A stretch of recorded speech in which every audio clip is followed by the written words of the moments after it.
বাংলাদেশের ক্রিকেটে একটা বিস্ফোরণের দিন আজকে নভেম্বরের 29 তারিখ। আপনারা সবাই জানেন যে রাত পোহালেই বাংলাদেশ প্রিমিয়ার লিগ বিপিএল এর নিলাম, এবং সেই নিলামে ক্রিকেটারদেরকে তোলা হবে, ক্যাটাগরি করা হয়েছে, ইএফ ক্যাটাগরি পর্যন্ত সেটা গেছে, লোকাল ক্রিকেটার, ফরেন ক্রিকেটার। এবং এই নিলামের আগে সবচেয়ে বড় প্রশ্ন, গতকালকে আমি যে সবশেষ কন্টেন্টটা করেছিলাম যে এই বিপিএল, আপকামিং বিপিএল এ বিতর্কিত ক্রিকেটারদের লিস্টে রেখে বাংলাদেশ ক্রিকেট বোর্ড যদি দলগুলোকে, ফ্র্যাঞ্চাইজিগুলোকে ক্রিকেটার চুজ করতে বলে, এর থেকে ভয়ঙ্কর আর কোনো কিছু হতে পারে না। আজকে সকাল সকাল আমার কাছে বিপিএল নিয়ে যে লেটেস্ট আপডেটটা রয়েছে, ঠিক 12:10 অ্যালেক্স মার্শালের যে দুর্নীতি বিরোধী টিম রয়েছে, সেই টিম তারা ডিসাইড করেছে যে আলটিমেটলি 9 জন ক্রিকেটারকে বাদ দিয়ে পরের বিপিএল হবে, এবং ফিক্সিং এর বিষয়ে এই ক্রিকেটারদের ব্যাপারে অভিযোগ প্রমাণিত হয়ে গেছে। সেই ক্রিকেটারদের মধ্যে সবচেয়ে বড় নাম, সবচেয়ে বড় ইস্যু যেটা, সেটা হচ্ছে এনামুল হক বিজয়। বিপিএল থেকে এনামুল হক বিজয়ের নাম সরিয়ে নেওয়া হয়েছে। আগেই বলা হয়েছিল গভর্নিং কাউন্সিল থেকে, লিস্টটা আমার কাছে রয়েছে এই মুহূর্তে, বিজয় সি ক্যাটাগরিতে ছিলেন, সেখান থেকে তার নাম সরিয়ে নেওয়া হয়েছে। এবং গভর্নিং কাউন্সিল বলেছিল যদি কেউ অভিযুক্ত হয়, অকাট্য প্রমাণ ছাড়া কাউকে এখান থেকে বাদ দেওয়ার সুযোগ নেই। অকাট্য প্রমাণ পাওয়া গেছে এনামুল হক বিজয় সহ আরো 8 জনের, মানে সহ 9 জনের।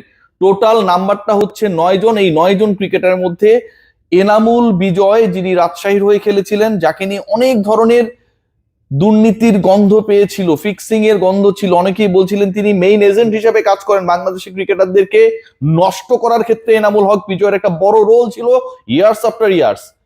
এবং এই আলোচনাটাও হয়েছিল যে জাতীয় দলে শ্রীলঙ্কা সফরের টেস্ট টিমে খেলা একজন ক্রিকেটারের বিরুদ্ধে ফিক্সিং এর এলিগেশন রয়েছে সবশেষ বিপিএল এ। সেই ক্রিকেটার কে? সেই ক্রিকেটার টপ অর্ডার ক্রিকেটার, সেই ক্রিকেটার ডানহাতি ব্যাটার, ঘরোয়া লিগে রেগুলার রান করেন। আমরা নামটা, আমি স্পেশালি জানার পরেও বলছিলাম না, নানা সূত্রে জানার পরেও বলছিলাম না, এবং সেই ক্রিকেটারই হচ্ছে Enamul Haque Bijoy, A B, mister A B Enamul Haque Bijoy. He represented Durbar Rajshahi last time, এবং রাজশাহীতে কি হয়েছে, কি ধরনের নোংরামি হয়েছে, you all know about that edition. So Enamul Bijoy, he played a big role with the fixers, যেটা according to the list of Bangladesh cricket board আমরা বলতে পারি। It's not my list, it's not my self investigation. Enamul বিজয়ের নাম ড্রাফটের list থেকে সরিয়ে নেওয়া হয়েছে ফিক্সিং এর অভিযোগে বাংলাদেশ ক্রিকেট বোর্ড। এর বাইরে আরো 8 জনের নাম সরিয়েছে। বড় নাম, জাতীয় দলে খেলা আরেক ক্রিকেটার, সেই ক্রিকেটারকে কেন বিবেচনা করা হয় না জাতীয় দলে, সেটা নিয়ে অনেক কন্টেন্টস হয়েছে, but I always avoid to make any particular content on him. Mosaddek Saikat, কেন এই ব্যাপারেও একটা ভাইবস ছিল যে সৈকতও ওই র্যাকেটের মধ্যে জড়িয়ে গেছেন। মোসাদ্দেক সৈকত ফিক্সিং এ জড়িত, এনামুল বিজয় ফিক্সিং এ জড়িত, আলাউদ্দিন বাবু ফিক্সিং এ জড়িত। এই যে নামগুলো এসেছে, আলাউদ্দিন বাবু সেই হোয়াইট স্কুল, আপনারা সবাই মনে করতে পারেন কি ভয়াবহ একটা অবস্থা, কি ভয়াবহ সিচুয়েশন। রাজশাহী ম্যাচের পর ম্যাচ হারছিল, এমনও নাকি হয়েছে কোন একটা পার্টিকুলার ম্যাচ হারার প্ল্যান ছিল, সেটা তারা লাকিলি জিতে গেছে দেখে মালিক পক্ষ কেঁপে গেছে। মানে রাজশাহীতে 2 দিক 3 দিক থেকে নাকি ফিক্সারদের ইনভেস্টমেন্ট ছিল, কেউ চাইতো হারাতে, কেউ চাইতো জেতাতে। যে হারাতে চাইতো সে হারালে বেনিফিটেড হবে, যে জেতাতে চাইতো দলের স্বার্থে না নিজের স্বার্থে, জিতলে অন্য জায়গা থেকে মানি মেক হবে, সেখানটাও ফিক্সার ইনভলভ ছিলেন। গত বিপিএলটা যে কদর্য বিপিএল ছিল, বাজে বিপিএল ছিল, ভয়াবহ বিপিএল ছিল, ক্রিকেটারদের নৈতিকতাকে গুড়িয়ে দেয়া, ধ্বংস করে দেয়া বিপিএল ছিল। এনামুল বিজয় কিংবা মোসাদ্দেক সৈকতদের মতো ক্রিকেটারদের নাম যখন প্রমাণিত হয়, অ্যালেক্স মার্শাল, আইসিসি দুর্নীতি বিরোধী যে তদন্ত সংস্থা রয়েছে সেখানটায়, সেই অ্যান্টি কারাপশন কমিটিতে তিনি চিফ দায়িত্ব পালন করেছে, প্রধানের দায়িত্ব পালন করেছেন, সেই তিনি যখন এই জিনিসটা দিয়ে দেন, এরপরে আসলে এখান থেকে কোনো ধরনের সংশয় সন্দেহের জায়গা থাকে না। বিজয়ের ক্ষেত্রে যেটা হতে যাচ্ছে সেটা আরো ভয়াবহ। সেটা হচ্ছে Enamul Bijoy is not going to be the part of the BPL. তার বিরুদ্ধে শাস্তিমূলক ব্যবস্থা বাংলাদেশ ক্রিকেট বোর্ড আনুষ্ঠানিকভাবে গ্রহণ করবে। কতদিন তিনি নিষিদ্ধ থাকবেন সেটা BPL governing council and BCB decide করবে। এর বাইরেও যে ইন্টারেস্টিং পার্ট, এনামুল এবং মোসাদ্দেকের ব্যাপারে আইসিসি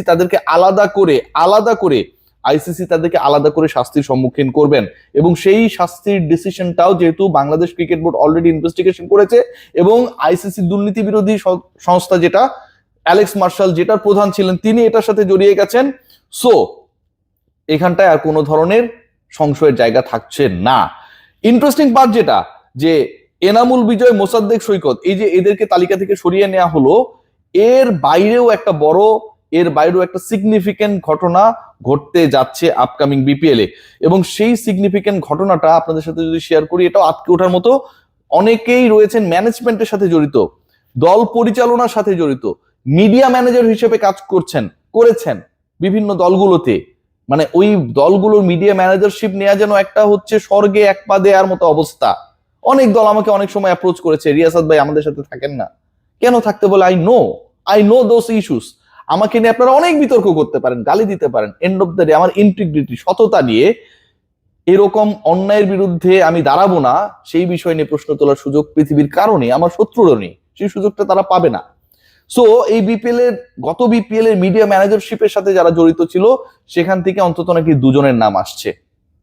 একজন টিম ম্যানেজার হিসেবে দায়িত্ব পালন করেছে, ওই রাজশাহীর বড় ভূমিকায় নাকি ছিলেন, উনার নাম নাকি MHO, শর্টকাট করলে অনেকটা এমন হয়, বিজয়দের ক্ষেত্রে করলে যেমনটা AB হয়, এটা হচ্ছে MHO, এমনটা হয়।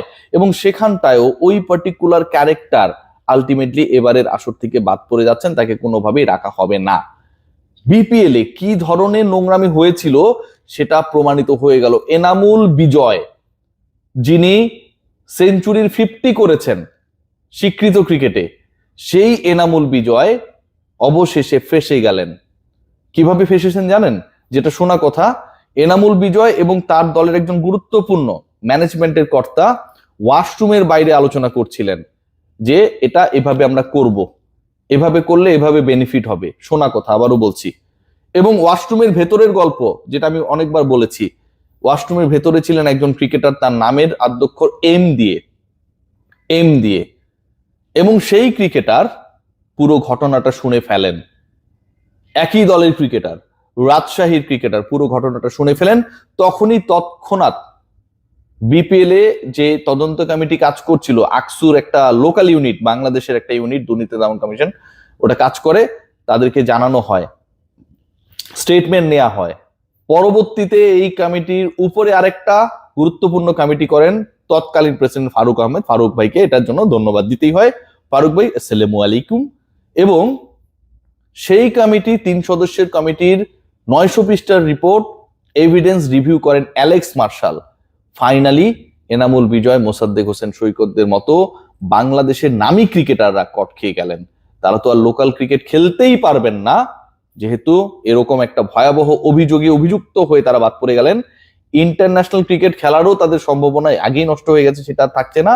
এবং বাংলাদেশ ক্রিকেট বোর্ডকে আসলে কি বলবো, যে এরকম ঘটনা ঘটার পরেও তারা কেন পরবর্তী সময়ে ফেব্রুয়ারিতে শ্রীলঙ্কা সফরের দলে এনামুল হক বিজয়ের মতো একজন অভিযুক্ত ক্রিকেটারকে জায়গা দিল, সেটাও কিন্তু একটা বড় প্রশ্ন। কার সাথে, কেন, কার প্ররোচনায় এই জায়গাটা তিনি পেলেন, সেই প্রশ্নের উত্তর নিশ্চয়ই আমরা খোঁজার চেষ্টা করব।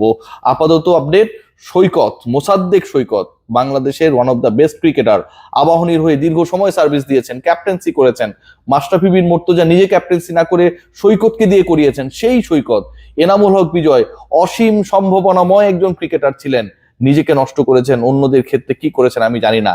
সেই ক্রিকেটার ফিক্সিং এর অভিযোগে অভিযুক্ত হওয়ার পর, অ্যালেক্স মার্শালের কমিটি প্রমাণ পাওয়ার পর ড্রাফট লিস্ট থেকে তাদের নাম সরিয়ে নেওয়া হলো। আর কিছুই বলার নেই। ভয়ঙ্কর দুঃখের দিন আজকে। সবাই ভালো থাকবেন।